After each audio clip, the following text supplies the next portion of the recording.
Hello बच्चों, क्या हाल चाल है सबके। बहुत बढ़िया, मैं भी बहुत बढ़िया। कैसे हो आप सब? आई होप कि सब बहुत अच्छे होंगे। बहुत दिनों बाद ये वीडियो आ रही है सामने। ऑलमोस्ट आई थिंक हमारी वीडियो 15 अगस्त को आई थी, उसके बाद एक वीडियो आई थी। तो ऑलमोस्ट 5 to 6 डेज हो गए हैं, 5-6 दिन हो गए हैं। किसी काम में थोड़ा सा बिजी था और उंगली में हल्की सी चोट लगी हुई है, तो इस वजह से नहीं बना पा रहा था। लेकिन फिर से एक नई वीडियो लेकर आ गए हैं। अब हम एक नया चैप्टर शुरू करेंगे स्टूडेंट्स। मैंने आपको ये बोला था कि जो पहली वीडियोस हमने जो लाइट के ऊपर बनाई थी, है ना, तो लाइट की जो हमने लास्ट वीडियो डाली थी वो एनसीईआरटी क्वेश्चंस वगैरह की जो थी, न्यूमेरिकल्स वगैरह, रिफ्रैक्शन वाला।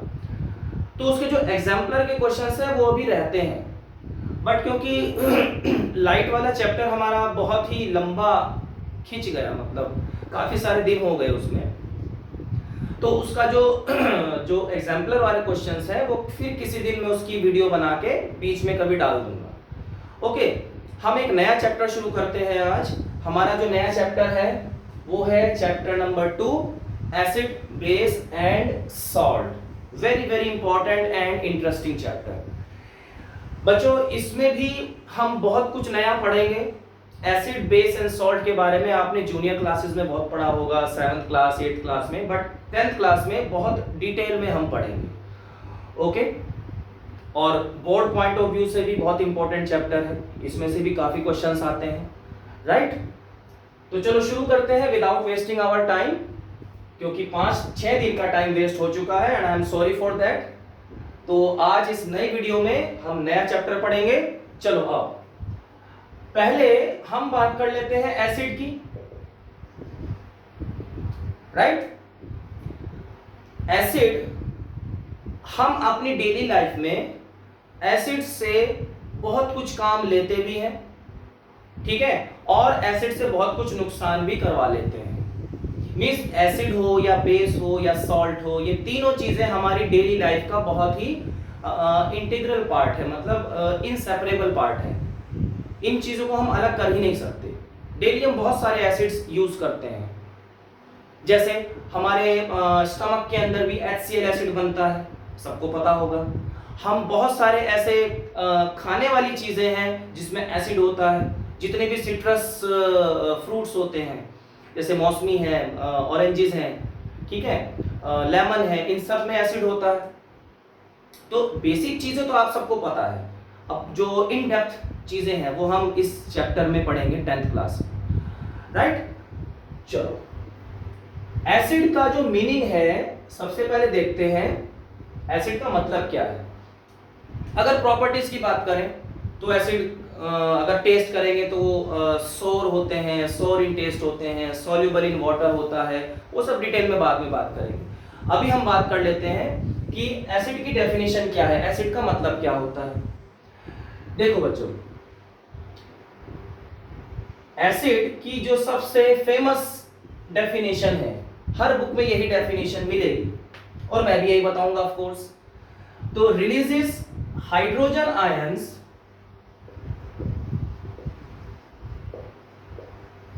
In water.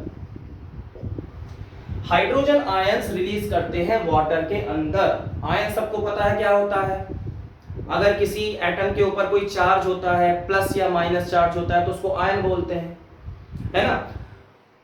मतलब हाइड्रोजन होना चाहिए एसिड में, तभी तो हाइड्रोजन आयन निकलेगा ना। देखो एग्जांपल से समझते हैं। हम एग्जांपल लेते हैं HCl का। ये कौन सा एसिड हुआ भाई? हाइड्रोक्लोरिक एसिड हुआ। ओके, अब इसमें हमने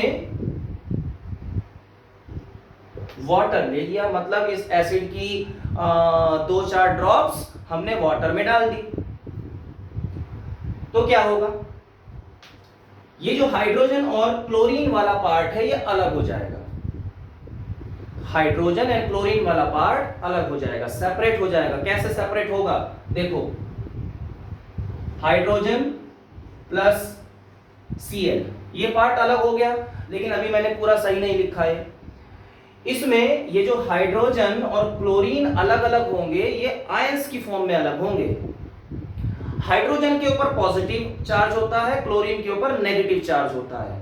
देखो हाइड्रोजन के ऊपर पॉजिटिव, क्लोरीन के ऊपर negative. This is chloride ion and this is hydrogen ion. ये क्या होता है, क्यों होता है ऐसा? लिसन, HCl की फॉर्मेशन पर ध्यान देते हैं। ये जो HCl है, हाइड्रोक्लोरिक एसिड जो है या हाइड्रोक्लोराइड है, ये कैसे बना होगा? देखो इसमें हाइड्रोजन एंड क्लोरीन दोनों आपस में कंबाइंड है। कंबाइन करने के लिए कोई फोर्स चाहिए, कंबाइन करने के लिए कोई ऐसी बाइंडिंग फोर्स चाहिए, तभी तो एक साथ मिलकर रह सकते हैं ना। तो इसमें हाइड्रोजन के ऊपर प्लस चार्ज होता है। हाइड्रोजन के ऊपर जो आयन बनता है हाइड्रोजन का, वो प्लस वाला आयन होता है, केटायन होता है। और जो क्लोरीन का बनता है वो एनायन बनता है, नेगेटिव चार्ज होता है। मतलब क्लोरीन अपना हाइड्रोजन अपना एक इलेक्ट्रॉन दे देता है, एक इलेक्ट्रॉन लूज कर देता है। हाइड्रोजन अपना एक इलेक्ट्रॉन लूज करेगा तो हाइड्रोजन के ऊपर आएगा पॉजिटिव चार्ज। इतना तो पता होगा, 9th क्लास में पढ़ा होगा। ओके अब हाइड्रोजन ने अपना एक इलेक्ट्रॉन लूज किया, लेकिन वो इलेक्ट्रॉन कहां गया होगा? हाइड्रोजन ने अपना वो इलेक्ट्रॉन किसको दिया होगा? ऐसी थोड़ी कोई एटम अपना इलेक्ट्रॉन निकाल देगा।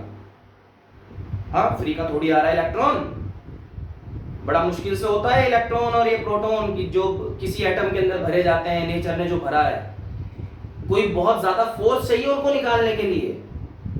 एनीवे, उस फोर्स की बात नहीं कर रहे। एनी हाउ हाइड्रोजन से इलेक्ट्रॉन्स निकल गया, एक इलेक्ट्रॉन निकल गया। एक ही तो इलेक्ट्रॉन होता है इसके पास, बेचारे के पास। अब जो इलेक्ट्रॉन निकला है वो इलेक्ट्रॉन कोई लेने वाला भी तो चाहिए ना।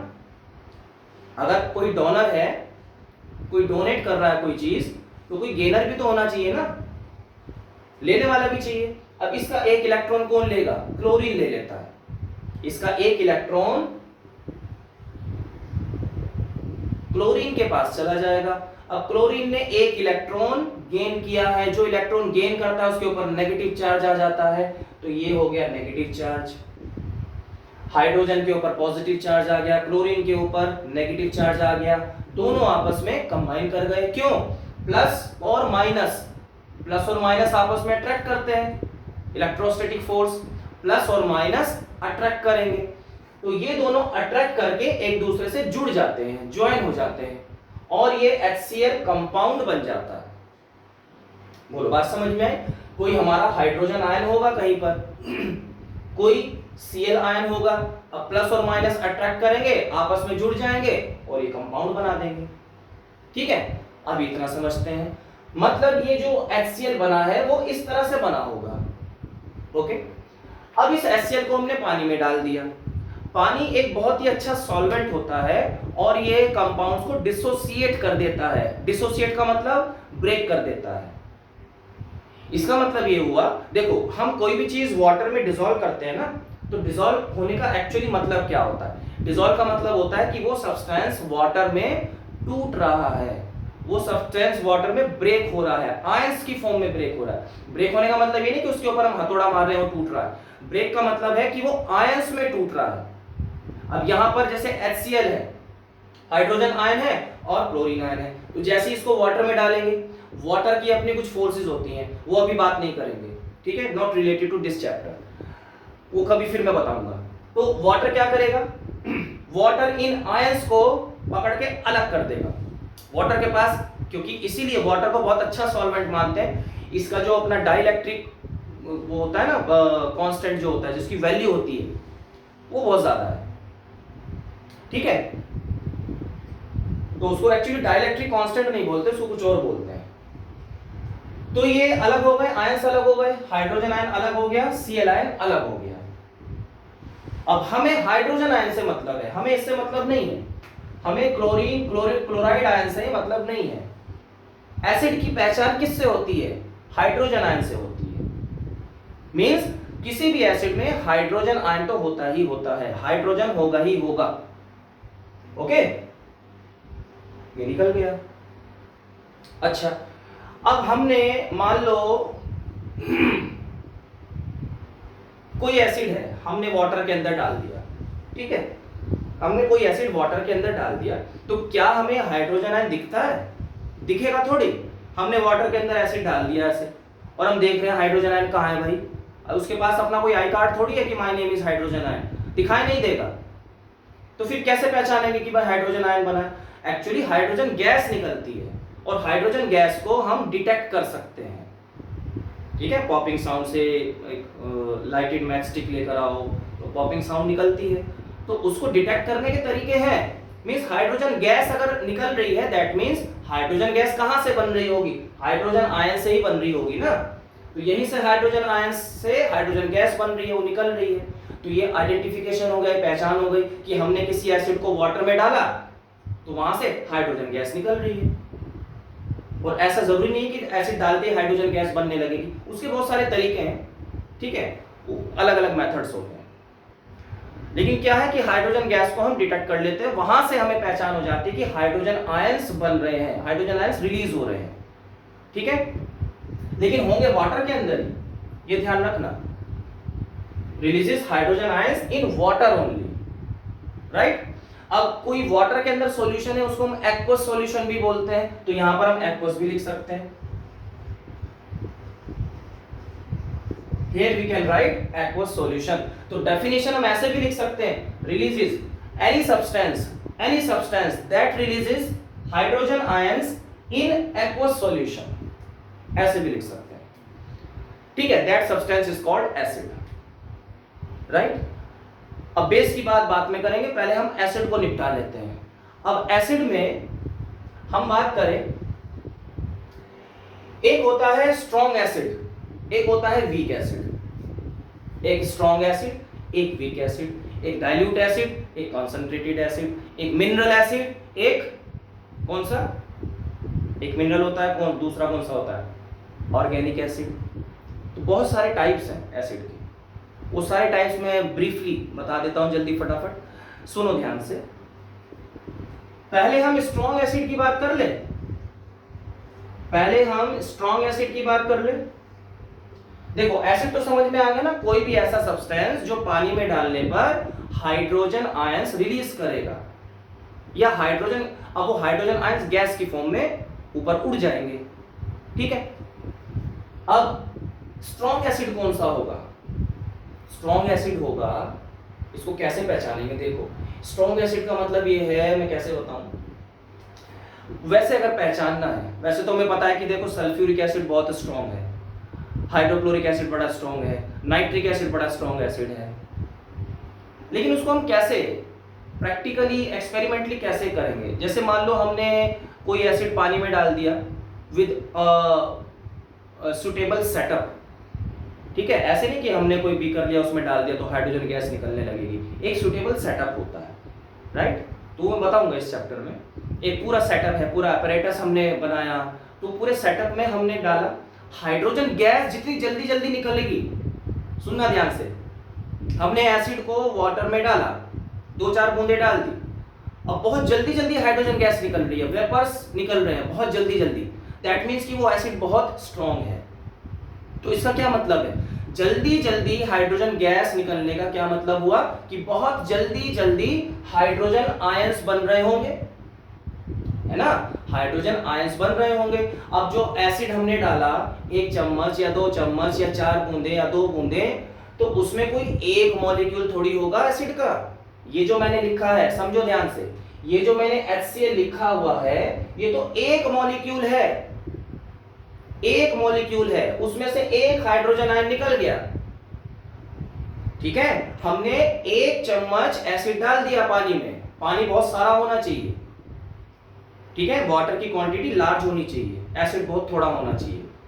चलो मान लो हमने 5 ड्रॉप्स हमने एसिड डाल दिया, अब उस 5 ड्रॉप्स एसिड में एक मॉलिक्यूल थोड़ी होगा, पता नहीं कितने होंगे, हजारों लाखों मॉलिक्यूल्स होंगे, मॉलिक्यूल्स तो बहुत छोटे छोटे होते हैं, पता नहीं कितने मॉलिक्यूल्स होंगे, बहुत सारे मॉलिक्यूल्स होंगे, ठीक है ना। तो हमने 1 चम्मच या 5 ड्रॉप जितना भी एसिड लिया है उसमें बहुत सारे मॉलिक्यूल्स होंगे।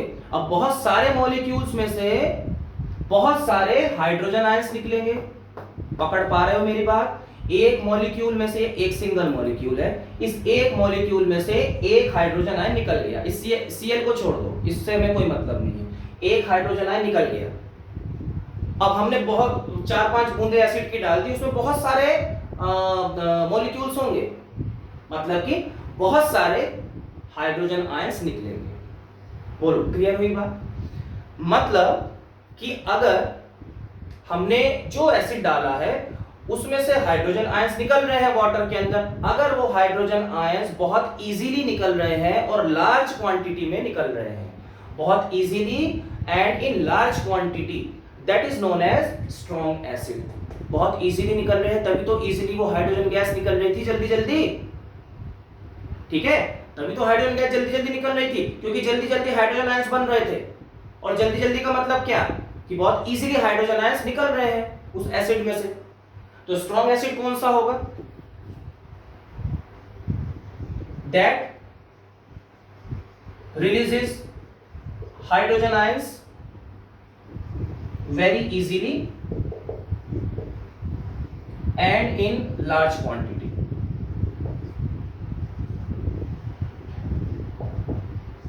very easily in यहां से large quantity का क्या मतलब है? क्वांटिटी तो उतनी ही निकलेगी ना जितने इसमें है हाइड्रोजन आयंस। कंफ्यूज मत होना।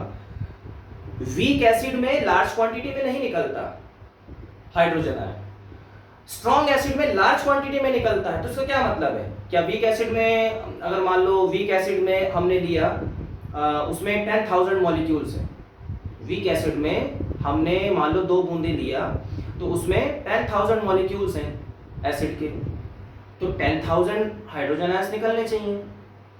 हमने स्ट्रॉन्ग एसिड लिया, मान लेते हैं उसमें भी स्ट्रॉन्ग एसिड के 10,000 मॉलिक्यूल्स हैं, तो 10,000 हाइड्रोजन आयंस निकलने चाहिए, क्वांटिटी तो बराबर है।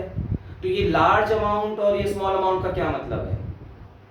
ये मतलब है कि अगर हम एक पर्टिकुलर टाइम में देखें, मान लो कि जैसे हमने एसिड डाला, स्ट्रॉन्ग एसिड, एग्जांपल ले लेते हैं, 5 सेकंड्स में स्ट्रॉन्ग एसिड 5 सेकंड्स में बहुत सारे हाइड्रोजन आयंस निकाल देगा, 5 सेकंड्स में बहुत सारे हाइड्रोजन आयंस निकाल देगा, तो हो गया ना लार्ज क्वांटिटी। और वहीं अगर हम उतना ही, अगर हम 10,000 मॉलिक्यूल्स उतना ही वीक एसिड डालते हैं, तो 5 सेकंड में वो उतने हाइड्रोजन आयंस नहीं निकाल पाएगा, ठीक है, कंपैरेटिवली कम हाइड्रोजन आयंस निकलेंगे, क्योंकि वो इतना इजीली नहीं निकल पा रहे हैं, वो धीरे धीरे निकल रहे हैं। धीरे धीरे निकलेंगे तो 5 सेकंड में उनका जो नंबर होगा हाइड्रोजन आयंस का वो कम ही होगा, है ना। तो ये मतलब है releases hydrogen ion very easily and in large quantity in water। in water, अगर मैं वाटर लिखना भूल जाऊं तो तुम मत भूल जाना, वाटर तो लिखना ही है, क्योंकि सारा कार्यक्रम वाटर के अंदर ही होता है। अब स्ट्रॉन्ग एसिड्स के क्या एग्जांपल्स हैं? सल्फ्यूरिक एसिड है। Sulphuric acid is the king of all acids, king of all acids, सबसे तेज सबसे स्ट्रॉन्ग एसिड सल्फ्यूरिक एसिड ही होता है। H2SO4 sulphuric acid, HCl hydrochloric acid पता होगा, HNO3 ये नाइट्रिक एसिड होता है। तीनों ही एक से बढ़ के एक हैं। हम ये भी नहीं कह सकते कि ये नाइट्रिक एसिड इससे कमजोर है, कमजोर कोई नहीं है, तीनों एक से बढ़ के एक हैं, तीनों अपनी अपनी जगह बहुत स्ट्रॉन्ग है, ठीक है, कंसंट्रेटेड फॉर्म में। अब डाइल्यूट कर देंगे तो वीक ही हो जाएगा, ठीक है। कंसंट्रेटेड डाइल्यूट बताऊंगा अभी क्या होता है, वैसे पता होगा डाइल्यूट का मतलब उसमें पानी ज्यादा है, ओके। तो ये एग्जांपल्स हैं स्ट्रॉन्ग एसिड्स के, and all these are mineral acids also. वो क्या होता है वो भी बताऊंगा। अब वीक एसिड की बात कर लें, जस्ट इसका रिवर्स है, जस्ट इसका ऑपोजिट है। वीक एसिड क्या होगा? देखो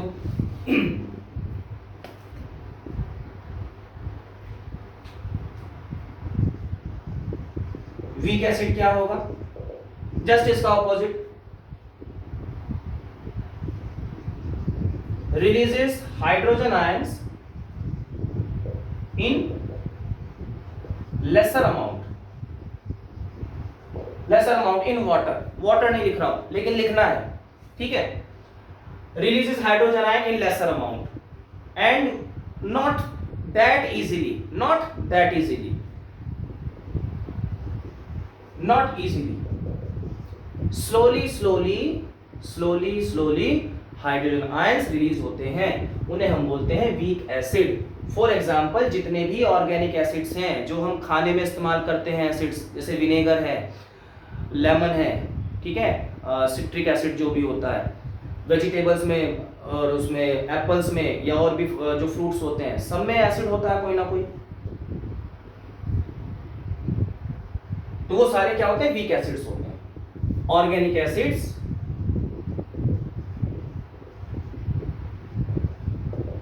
for example all organic acids are weak acids. Okay, organic acids और ये सब क्या होता है आई विल टेल। समझ में आ गया? Weak acid and strong acid का ये डिफरेंस हो जाता है। चलो अब बात करते हैं हम, अब बात कर लेते हैं कॉन्सेंट्रेटेड एंड डाइल्यूट एसिड की। कॉन्सेंट्रेटेड एंड डाइल्यूट एसिड, तो पहले बात कर लेते हैं कॉन्सेंट्रेटेड एसिड। ये भी पता होगा आप लोगों को, जो बिल्कुल कॉन्सेंट्रेटेड प्योर फॉर्म में होता है, विच डजंट कंटेन वाटर, उसे हम बोलते हैं concentrated acid. Does not contain water, इसमें वाटर नहीं होता, ये बिल्कुल प्योर फॉर्म में होता है, तो ऐसे एसिड को बोलते हैं concentrated acid. End of course concentrated acid strong होगा। जो हमने वो सल्फ्यूरिक एसिड और ये नाइट्रिक एसिड का एग्जांपल लिया था ना, अगर कॉन्सेंट्रेटेड एसिड की एक भी बूंद हमारे हाथ पे गिर गई तो हाथ जल जाएगा, बहुत तेज एसिड होता है, right. Next dilute acid. Dilute acid कौन सा होगा? Which contains more water, large quantity of water, ठीक है। एसिड की मान लो 4-5 ड्रॉप्स हैं और जो वाटर है वो पूरा 1 गिलास है। 1 गिलास जो नॉर्मल साइज होता है गिलास का, ठीक है, 1 गिलास पानी में 3-4 बूंदें उसकी डाल दो एसिड की, तो वो डाइल्यूट हो जाएगा। मतलब वाटर अच्छा खासा लार्ज क्वांटिटी में हो और एसिड बहुत कम हो। It contains water in large quantity. Now how to dilute the acid? What is the correct method of diluting the acids? क्या सही तरीका है? How to dilute acids? कोई भी concentrated acid हो, खासकर जो strong acids हैं, HCl and H2SO4, HNO3, कोई भी कॉन्सेंट्रेटेड एसिड को अगर हमें डाइल्यूट करना है तो उसका क्या तरीका होगा?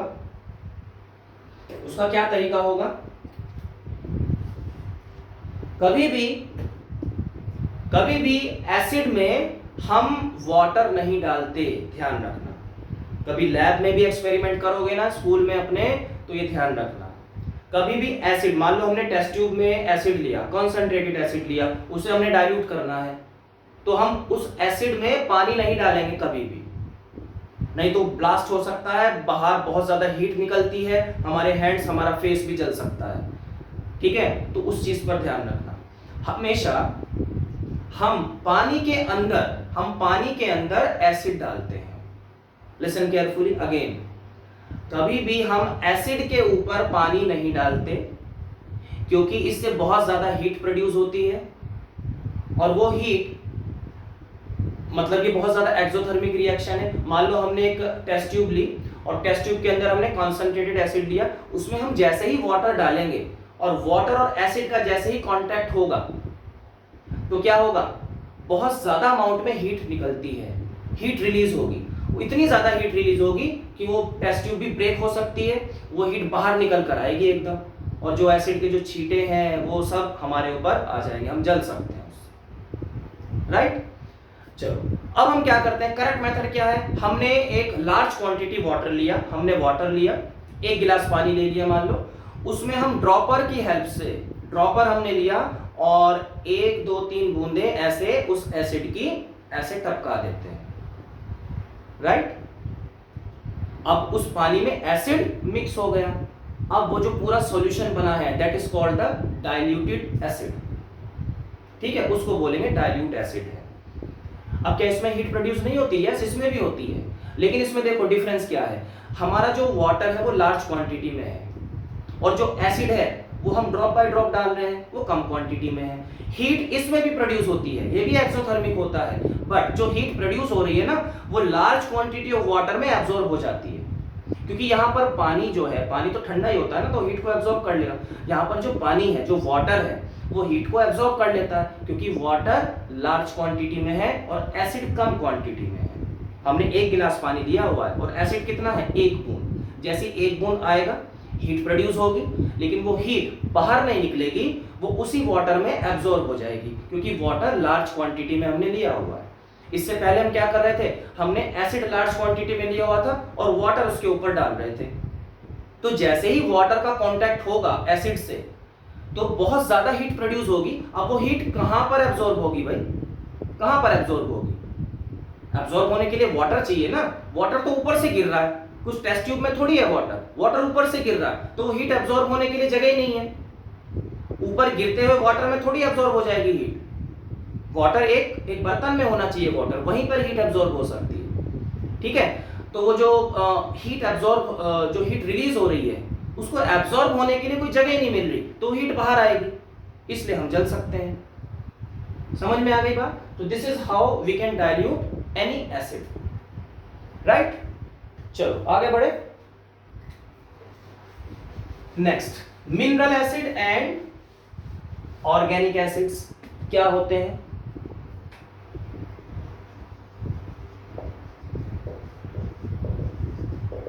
Mineral acids obtained from minerals,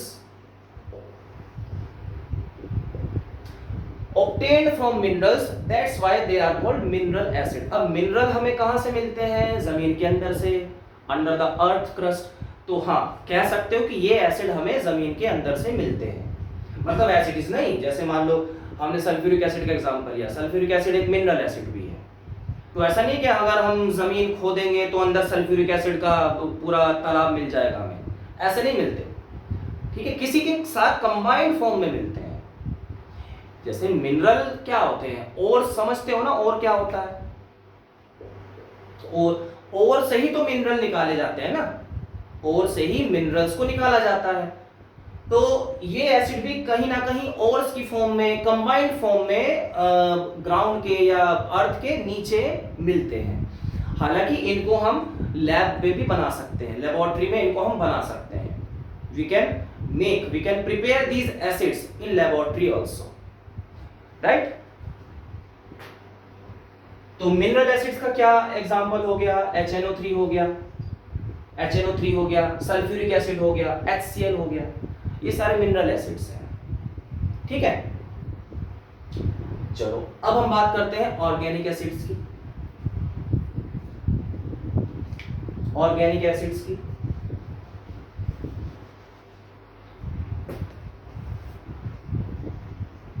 organic acids plants and animals